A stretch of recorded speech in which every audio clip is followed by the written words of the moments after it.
What do you call a fake noodle? An impasta. Dude, you're so dressed up and I'm underdressed. Yeah. Should I put my coat Why on? did the gym close down? It just didn't work out. Okay, stop.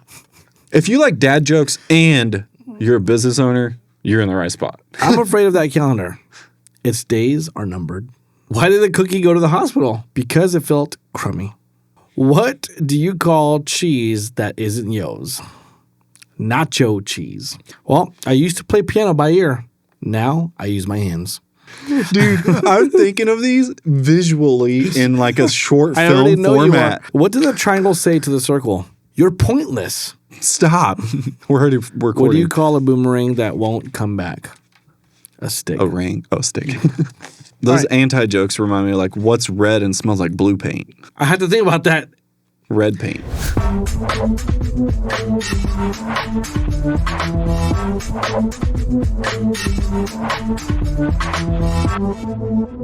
Welcome to the Entrepreneur Experience. Everything entrepreneurship. And obviously, if you watch the beginning, dad jokes. Because we are fathers and we think we have a sense of humor. However, our producer over there did not laugh. And now I feel very, very insecure about the ability of my dad joking. Plus, you just read a list. Well, I went to Google. I don't have this memorized. My name is Coach Joe. I'm a co-host here for the Entrepreneur Experience. I own ActionCOACH Kansas City, and we have Jared Taylor of JT Visuals, CEO of that company. I already said the company name. Well, you spell it. You spell it specially. We're changing our entity type. I spoke with my S-corp? CPA. Yeah, so Nice. You're already there. so it feels Come on. like There we go. feels like a real asset now. Yeah. Well, it is. I mean, it always was. It but always now- was, but yeah. like just I don't know. The Yeah. classification feels Plus, you get different tax benefits, and yeah. when you run things as an S corp, there's a moment you shouldn't be doing it. There's a season, and then after a certain point, and obviously CPAs can talk more on this. You should, because then you get benefits tax wise. But I have the best CPA though. you do. No one can beat him. I feel the same way about mine. Hassani, I know you watch. Hey, sorry to interrupt, but Joe, you got something on your chest. When I failed my first 8 business, I chalked it up to a couple of things. Number one, I was very proud and I didn't learn how to build a business. But the second thing I realized is I didn't go to school for this. And it's fun to try to figure things out and explore. But then there comes a point where you're like, wait, hold on. What are all the other successful business owners doing? We've provided something for you if you feel the same exact way. We've provided School, SKOOL, Entrepreneur Experience, where you can actually have free content and a community of people that are also in there that are entrepreneurs that love to give feedback and ask for feedback. If you don't feel like you have the resources enough to help you become successful, join our school. It starts for free.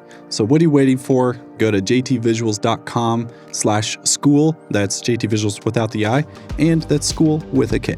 Now back to the show. We have a very, very unique agenda today. Actually, it's not unique. It's always pretty cool. But this is pretty relevant in the day of digital authority and physical authority. Yep. And, you know, as a business owner, things change constantly when it comes to how you should look, how you should present yourself, what you should be posting, what you should not be posting. So Right. we kind of wanted to just talk about that in general today because chances are if you're watching and or listening, you're probably playing around with both physical authority when it comes to marketing and digital. Yep. So And if now you're not doing both, then what are you doing? dude, because you got to do both. Yeah. I just made a whole other video on this shot before this, but I think the release dates will be different. And so if you need a companion episode, go to the JT Visuals channel and find that. And then all of ActionCOACH Kansas City stuff has amazing stuff. So everyone go follow all of the channels associated with this video on YouTube. Or if you're listening in the car, go and look them up because this is awesome. This is great stuff. And you're a little bit early if you're listening to this. So you can get ahead of the curve of what today in 2026, what we got to do. So Joe, have you ever noticed like when someone is about to release a movie or someone's about to have this big event or they just wrote a new book and they're a high level entrepreneur and then all of a sudden you see them everywhere? Yeah. And it's not that they're like making straight up ads all the time. Maybe some of them are. and it's not direct to camera on their own platforms. It's like they're on other channels and other podcasts and everything. Yeah. All of a sudden, wait, who's this person? Like, and they've been a person for a long time, but then they just decide to start. They start appearing everywhere. Yeah. Yeah. And it's because they're trying to ramp up into their marketing and authority building. Right. And again, when we talk about authority building, it's not that you have just more authority just because, but you're really trying to brand yourself as the authority in the subject that you're trying to sell, whether it's a book about a certain topic like real estate investment or coaching or anything like that. But the authority building is when you just put yourself out there on as many platforms as possible and you come across to the people who are watching like the authority. And sometimes you have to use other people's authority, like people that have well-established podcasts or TV shows or who has a large network to refer you out to kind of help brand that same authority. For example, remember that book, Rich Dad, Poor Dad by Robert Kiyosaki? Okay. So I remember reading either that book or another book where he talked about how the book had been out. He wrote it, but it wasn't selling as much until Oprah Winfrey got hold of the book, interviewed him on her show, and after the show was done, I'm paraphrasing, so if I'm getting this wrong, as I recall, I was reading that he said she leaned over to him and said, "I just sold you 1 million copies." Wow. Because of her authority as an established TV host that people trust. So your authority building, especially when people are going around on other people's platform, they're building that authority through somebody else's authority. Does that make sense? Yep. And then it's like it's really all comes down to credibility and reputation is really what I think of when I think of authority building. So you got to build that trust and give true value to people, not just what you think is value. You got to actually listen and get feedback to actually know what is working. And then it comes down to reputation, which, word of mouth and all of that builds reputation from the beginning. But then when it's only you as a personal, like maybe you're the single member LLC guy that's going in and doing everything. You're the owner operator, and it's all built on you and your credibility and your networking skills. Yeah. But then there's something after that happens. Yeah. Well, yes. And so, that's a lot all in once. Yeah, I know. Sorry. Okay, that's kind of a preview of what we're going to unwind. Yeah. So let's go over the two types of authorities, at least what we've been able to establish. There might be some other types of authority, but the real evident ones are how people see you online, and then how people see you in person, right? Yep. And how you make them feel. Well, at the end of the day, it comes down to that. It's not about how great your product is. It's how you or that product or whatever service that you have makes people feel in the end. Why is it that it's important that you make people feel a certain way? And more importantly, you're trying to give your clients an amazing experience, not a bad experience. But it all comes down to experience and feeling, because experience gives people a feeling. So Maya Angelou, although she was an activist, we could take her quote, her famous quote of nobody will remember what you did, but they'll remember how you made them feel. And we can bring that into business and say, look, at the end of the day, your product may or may not be the life-changing thing for that client. Your service may or may not be the life-changing thing for that client. However, if you work really hard on making your client feel an amazing feeling after each session or after each experience with you, then you start to develop and build a raving fan. And when you have a raving fan, you have the authority to ask them, hey, I need some referrals. I need 5-star reviews. I need whatever. I need you to come visit me at this event and bring people with you. Yeah. If I can ask, on the physical side of things, how do you start? What's the best way to start your authority building as a brand? Well, physically, you just start networking, right? So I remember when I first came to Kansas City 5 years ago, and I've been an established and successful business coach with a firm in San Diego. So my meta glasses are talking to me. I could hear that one. This is my glasses are too hot. How is it too hot? Your glasses are too hot. Well, I'll let it Am I making you nervous? No. Okay, he Maybe took it's the off his temperature in he the took room. off his meta glasses. Yeah. We heard a noise. I'm trying to like record a point of view thing here. I'm like, why isn't it working? Whatever. So to build said an you're too authority- hot. I did say that. Well, that's 'Cause what you're fly. I'm choosing to believe it that way. That's funny. So in person, how do you build the authority with people around you? Well, number one, first of all, let's back up a little bit. Number one, you have to be a person of integrity, right? You have to be approachable, a person of integrity, somebody who does what they say they're going to do, and you build up that reputation. But if you're just trying to build the authority and you have those characteristic traits, just meeting people in general, going to places where your type of people or your type of clients might be hanging out. So I was giving an example before my meta glasses went off. When I moved out here 5 years ago, I had an established coaching firm in San Diego, but Kansas City was a whole new market for me. I knew nobody. Nobody. Yeah. I remember the second week we moved out here, I was already visiting BNI chapters, ACA chapters. Yeah. I was looking to just hang out with other entrepreneurs, knowing that as a business coach, entrepreneurs of certain sorts and calibers were my type. Those are my type of ideal clients. Now, as I networked, I started to filter out the ones that I wanted to work with or not, and then I started going for that. And the fact that, number one, I was already an established business coach, there's a little bit of credibility there. I had some success, and I also carried myself well. I built the authority to ask people to start coaching with me and to pay me for some money. So physical authority was all about, for me, networking. But if I looked raggedy, if I didn't speak articulately, if I didn't come across confident, if I fill in all those blanks, it's harder to build your credibility and authority that way. So it helps if you have already established some type of confidence in your area of expertise. So when you network, it doesn't sound or look like you have no clue what you're doing. Because other experienced entrepreneurs will pick that up right away. So I like that you said confidence, because confidence feels fake until you actually learn the true confidence. Yeah. And so when you say confidence, I was thinking of the character too, like confidence in your character, who you are, and your own values help you make that next step. Because if someone doesn't understand that side of things, it can be wishy-washy. It'd be like walking on thin ice all the time. Yep. And burnout might be around the corner because you've never figured out who you are. Do you think you see that? I do, and especially in the coaching industry, I see a lot of that with people that, try to become business coaches or some form of like performance coach because they had like one or two maybe small successes, and they do all those things that you just talked about a little bit wrong, and then they burn out and they lose hope, and then because they truly haven't really established that type of credibility or that experience that they need. Because credibility comes with experience as well. Yeah. Authority comes with experience behind it.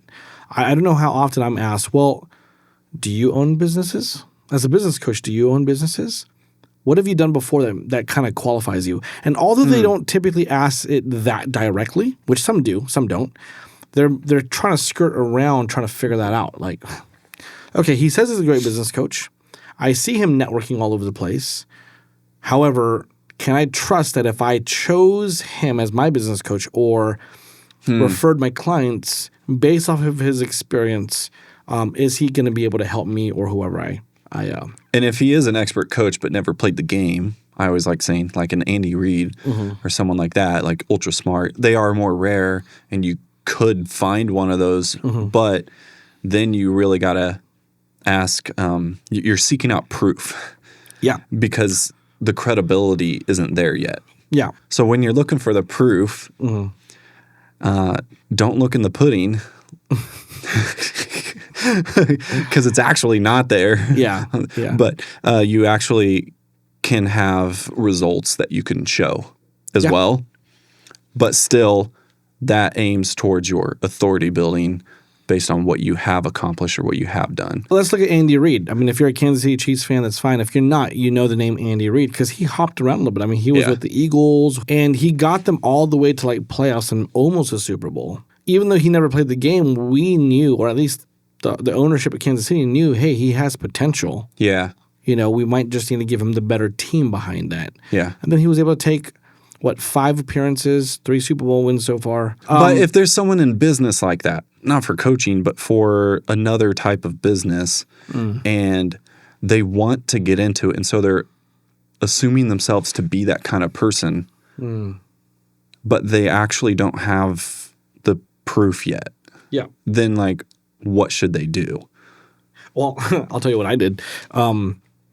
So I was being coached, Coach Kerry Kaufman, I think for 5 years. And then I wanted to become a business coach because I built a business where it could run without me. So I thought, I know what to do. Let me coach people. Well, I think she knew in the back of her head that coaching is a bit different. You know, building a coaching firm is not for the faint of heart. I've learned that the hard way. But I was like, I want to join your team. And she's like, no. And I kept insisting. So she said, you know what? Go get 4 clients. Coach them for a little bit. Let me know what you think. Guess what I did? I got 4 clients. I coached them, and I fell even more in love with it. Oh. Right? So then she brought me on because I was able to do that. So that's a good way to frame it. She was kind of like testing me out to see, number one, can I go get my own clients? Number 2, are people going to pay me anything? Number 3, am I going to burn out really quick from being self-employed again? Because really, if you really think about it, if you're only a coach and you have not built a firm around it, you're self-employed. I have a firm.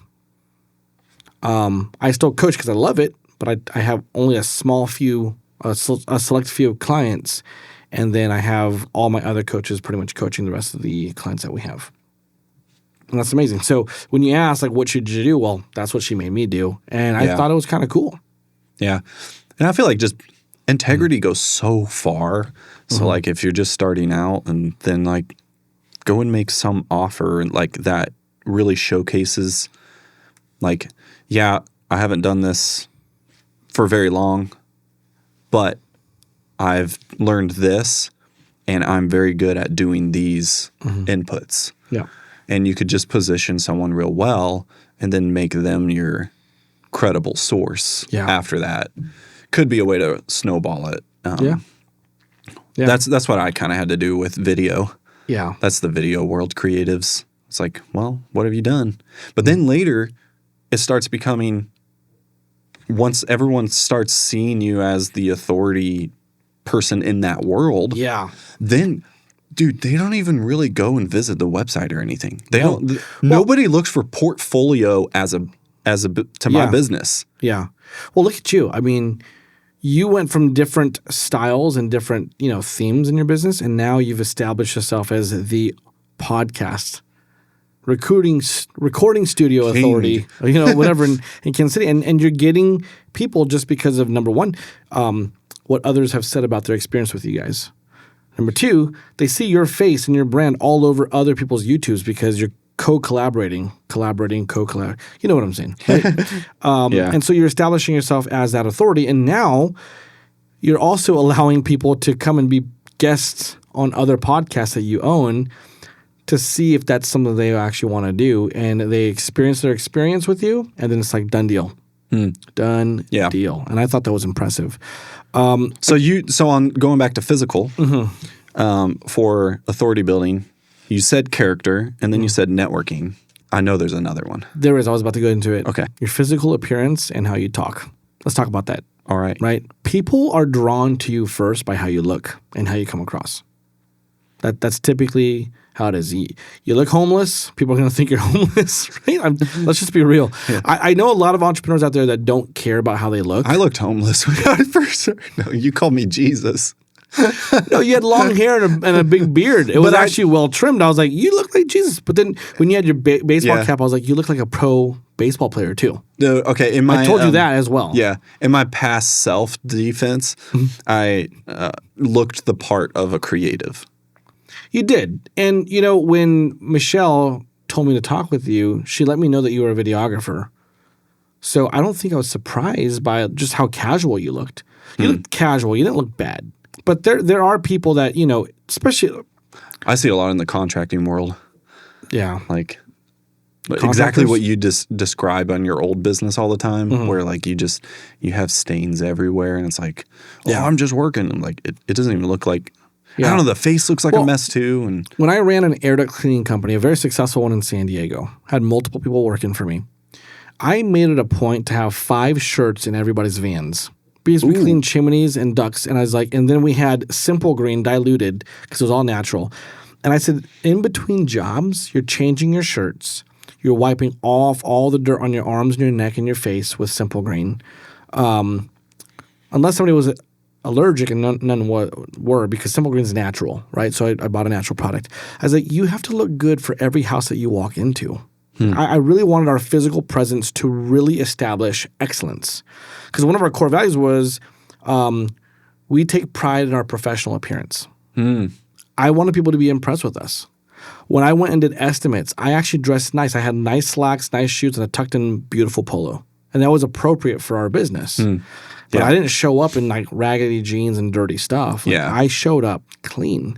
And I feel like there were times people made comments about it in a positive way, and I most likely got the job because of that. Wow. Because it makes you feel more approachable too. Right. Our vans were clean. We had logos on them. I mean, our guys showed up. I made sure that they were groomed well. We were going into homes where, 9 times out of 10, it was a mom that was there with their kids and their husband were not there. Like, how are you going to make them feel if you come dirty, ugly, smelling like nicotine, all that? Your physical appearance goes a long way. How you are articulate with your words and your speech and your confidence goes a long way, especially when it comes to authority building. Especially authority building. So that's a good point. Like uniform, like having the logo. If you have a good logo and it's not just some random craft curly font style, if that's not the one what you're going for, you show up maybe with a crew, a team, and they all have uniforms. Like that can actually make you look more authoritative. Is that the word? Yeah. Well, another thing too, with our business, we had a system of how we showed up to every single job. We had a system to how everybody answered the phones consistently. We had pricing that had formulas so people didn't have to guess. We had a website that was clean and that was interactive. We had prices on our website so we showed transparency. All those things built our authority as the duct cleaners in San Diego that everybody wanted to go to. Guess what that allowed us to do? Take on more jobs and raise prices? We raised prices to where we were the most expensive in San Diego, and we were booked out months in advance at times. That's awesome. Months. That's awesome. What was that like at that moment when you realized that? I was scared. Oh, yeah. I was like, oh, shoot, we're doing it. Oh, shoot, we're booked out too far out. People are going to start rescheduling, which that did happen. So we hired another person, to help with that. To help with that. So then we started saying, hey, we actually have a spot open sooner than 3 months. Would you like us to do it? And they're like, yes, absolutely. Oh, yeah. Okay. So it was great. We built authority. I think we hit our cap on the authority and what it was. We also didn't want to grow so much to bigger than what we wanted it to be because we loved our profit margins where they were. So there was a lot of things that we learned through that. It's just building the authority takes a lot more than just knowing your craft. People think that just because you are the best means that you have the authority, and that is just not true. Because it's not about being an expert. It's about being a trusted expert. Exactly. Right. Well, if you come across trusted, you are now an expert in their mind. Yeah. Honestly. Yeah, so really take away the word expert. It's just being trusted. Yeah, because I could be the best business coach, but if my potential clients don't feel like I will even care one bit about them, then I'm no longer the expert they want. It's like filling in the blank. Like, I can trust Joe with blank. Bingo. Or like, I can trust Jared, do it for yourself. Like, and then that's how you can figure out what you're very confident with, really, for one. Yeah. For two, what you might be known for. Right. Well, let's take you, for example. I've experienced your services. If I showed up to do content, you're like, whatever you want to do, I don't care. But you walk people through it.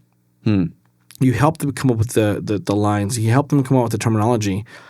That builds trust. Number one, as a client, you make them feel as if you actually care about their content going out. And you do, obviously, because you want it to be good and want them to come back.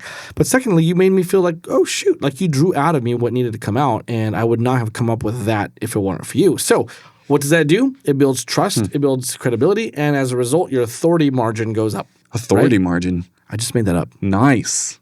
Where's the camera? Right there. I just made that up. Authority margin. Authority margin. So on a physical standpoint, there's a lot that you could do. number one, you have to have the characteristics behind that so people trust you for who you are first. And then you start doing things like getting in front of people. You do have to know what you're talking about. And then you have to come across as somebody very approachable. And you have to be willing to help. In the beginning, when you're building your credibility, it's not wrong or unwise to help people out a little bit. And then build from there, especially if you have no idea or you have no experience in that market. I remember there was a few clients I took on. I'm like, you know what? I'll just help you. I'll really, really help you. Number one, because I cared about them. Number two, I understood how influential they were probably in the market of Kansas City. And that's how I built, by helping people out as well. Yeah. And that built my authority because they got results. And then after 6 or 7 months, I was like, okay, it's time to pay me. What's cool is I see you. Another thing is something you use to get higher qualified leads, and it significantly increases the conversions. And that is seminars and public speaking, and it also builds the authority because they trust you, because I feel like you need to add value to people to earn trust. Yeah. And that's a way to directly experience value that ActionCOACH Kansas City or Joseph Caro can provide for someone. Yeah. And let's just be clear. You can actually do this with any business in any industry.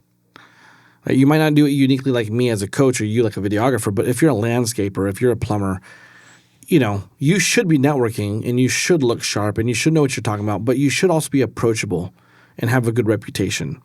And if you do that, you build the authority. I mean, brands are built through authority.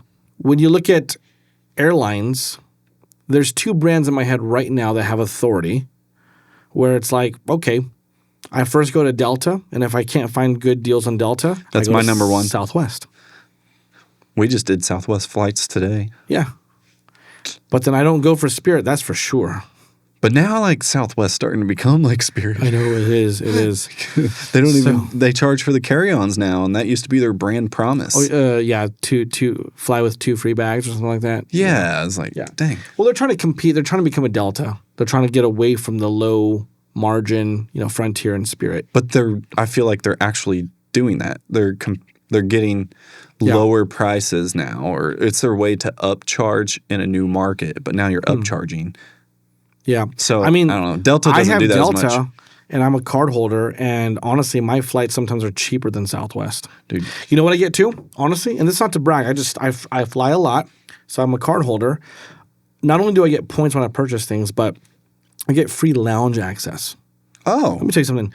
When you can go to a lounge that's quiet instead of the general area, and you get free food, free drinks, free snacks, and a place to work, it makes your business travel experience so much different. Delta now has the authority to market to me and tell me, hey, we have some deals. And I'll be like, what is it? It has my attention. And they've earned that trust. They've earned it. Yeah. Because of experience.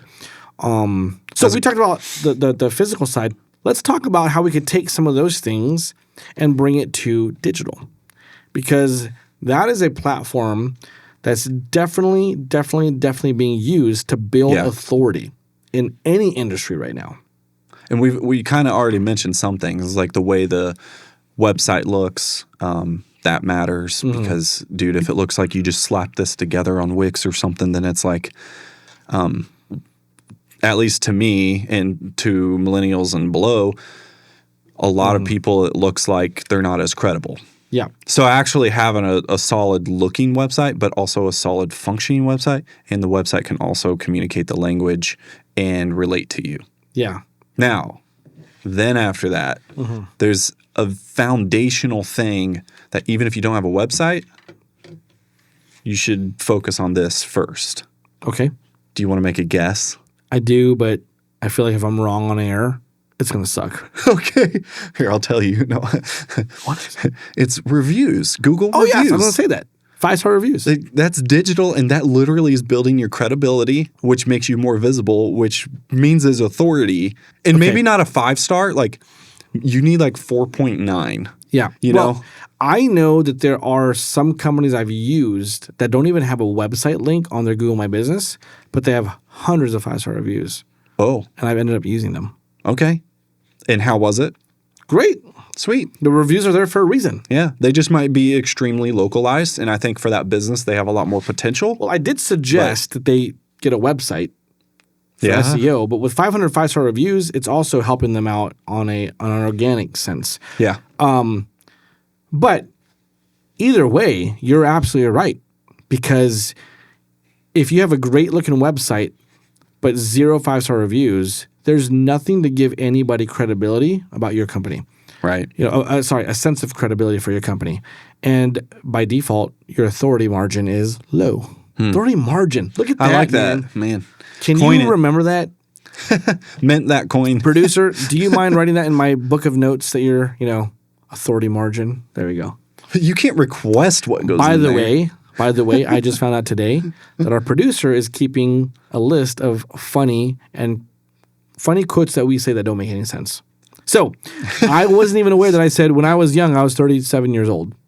And I was just made aware of that by our producer. When I was young, I was 37 years old.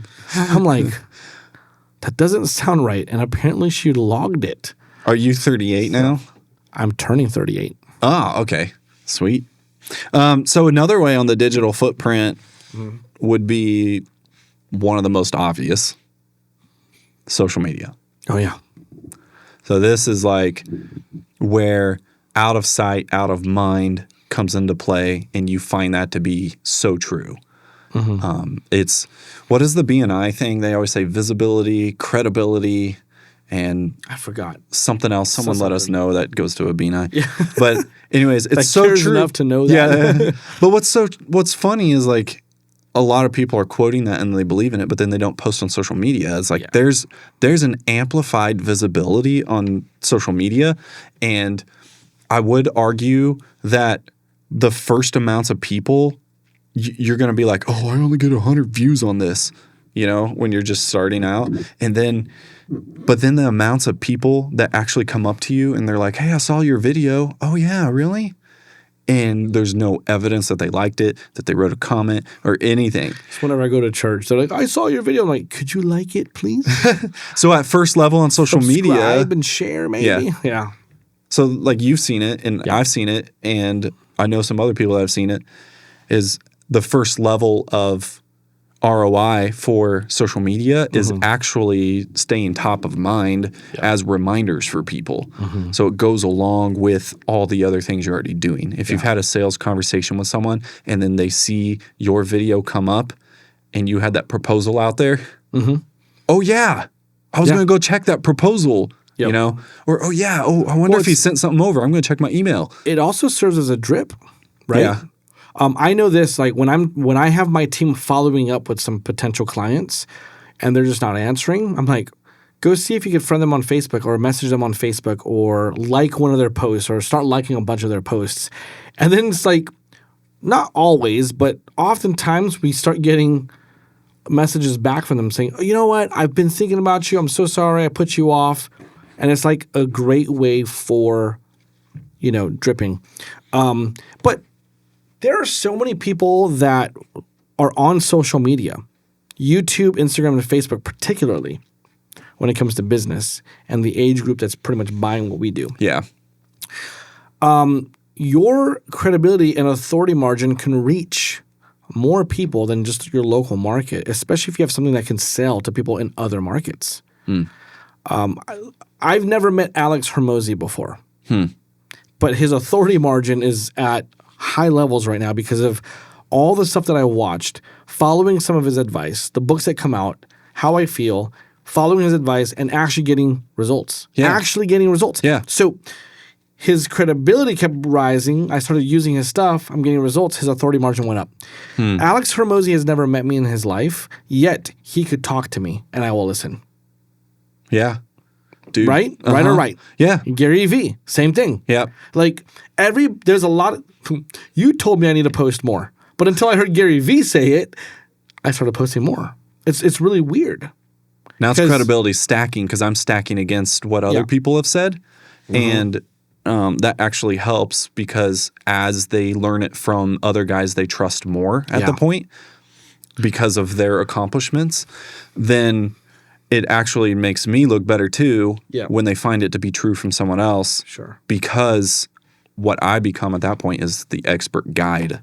I'm the guide of like helping you navigate things that already exist. Right. And then trust, over time. Yeah. But I was thinking of that. I was like, Yeah. Well, your digital footprint needs to be strong. I mean, Yeah. in today's world where everything is pretty much via Zoom now, I mean, as a business coach, even my Kansas City clients, I'm meeting the majority of them on Zoom. For two reasons. Number one, it's very convenient. Number two, I travel a lot. And some of my clients travel a lot too. Yeah. So it's via Zoom. I love in person. I love in person as Yeah. well. But what does in person do? For somebody like me who likes to travel, it holds me down. So I love the ability to do that via Zoom. So that's why, for me, I hold a really large digital footprint. And as a result, guys, this is real data. I have clients all over the U.S. Nice. Not even in the territory I own for my franchise. People are reaching out to me in other states saying, I've been watching your YouTube videos. I've been watching your social media. Nice. So you just hit another one. Right? So my authority margin is up when it comes to those things. And apparently it's moved them to reach out, whether they buy from me or not, whether they just want to let me know that they follow me because the information I'm giving them is huge. I've been listening and watching Alex Hormozy for years before I bought his books on Audible. Wait, how did I first? Someone told me about him once, and I was like, no, I haven't heard him. And then I started seeing some of his clips. I hit follow to be nice, but he was a little more in the fitness world. And then he switched to more of the business world, and it started aligning with where I was. And then it was like the end all be all was when I first read the $100 Million Leads book. Oh, that's a beautiful book. That's an amazing book. It was one of the first books I went all the way through. Offer?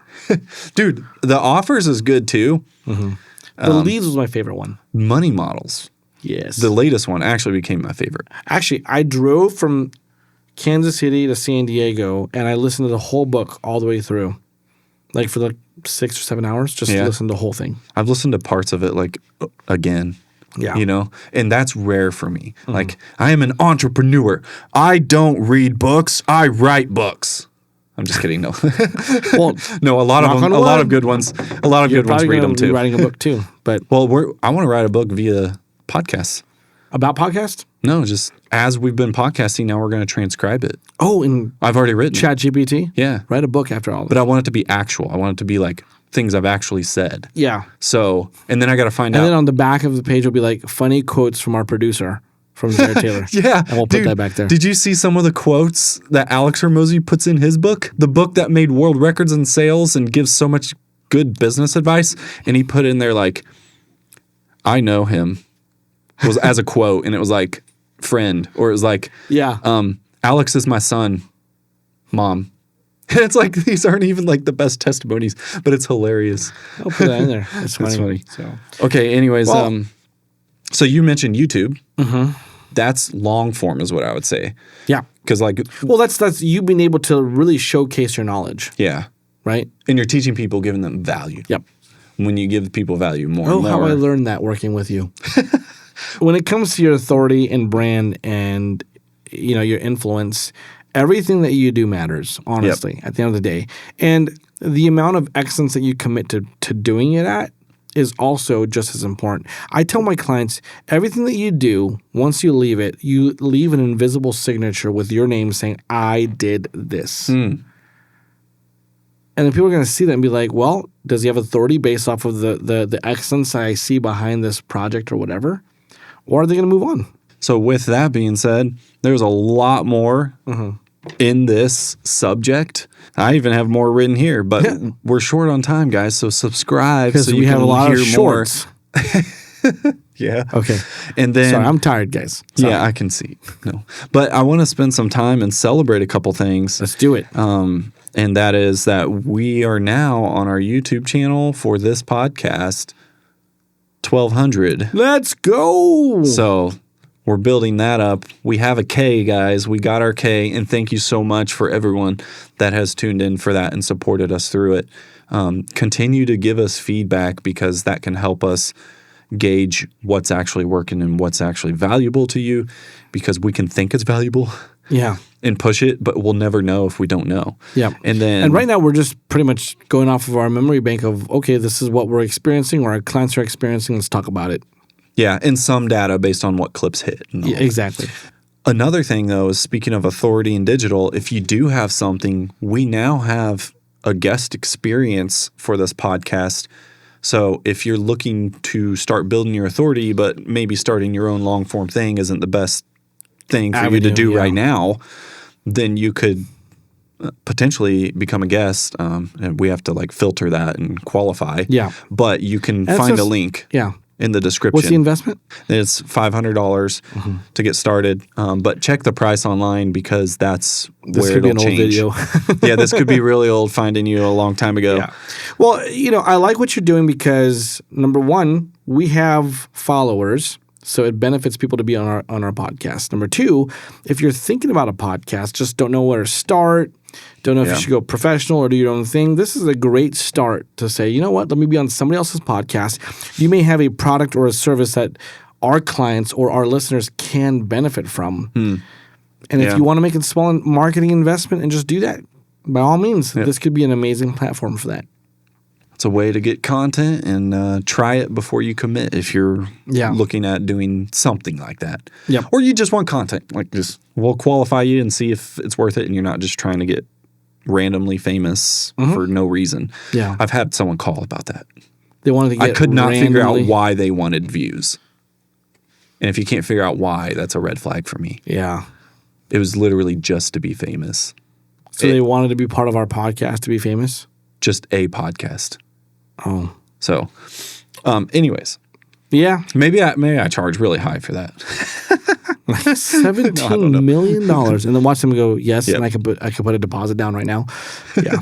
Anyways. Yeah. So go check that out. Links in the description. Also our school community, and we'd love to have more over there. We've been seeing people. SKOOL. A lot of free content on that thing. Yeah. And some very good paid content. Extremely good paid content. Very good. Business content. Let's just say that. Yeah. All right. Well, thank you guys. I just want to remind you to keep on keeping on. Stay strong, y'all.